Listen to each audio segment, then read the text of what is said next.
Box অফিসে দাপটের পর এবার ওটিটিতে আসছে দরদ। বক্স অফিসে হিট হলেও তেমন আশা জাগাতে পারেনি দর্শকদেরকে। তবে অবশেষে দরদ আসতেছে ওটিটিতে। স্ক্রিনে খুব শীঘ্রই দেখা যাবে দরদ মুভিটি।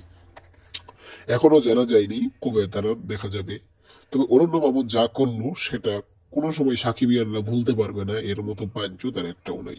তবে এখন যাই হোক, আর ওকে নিয়ে আর কি বলার, হিন্দিতে আসবে কিনা, প্যান ইন্ডিয়া করলো। তবে এবার আসি বরবাতের কাছে।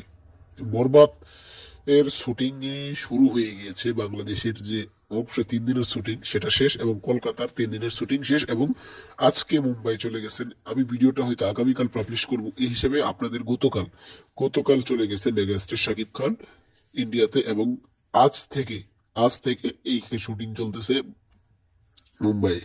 তো এই দুটি খবর দেওয়ার ছিল। ধন্যবাদ পুরো ভিডিওটি দেখার জন্য।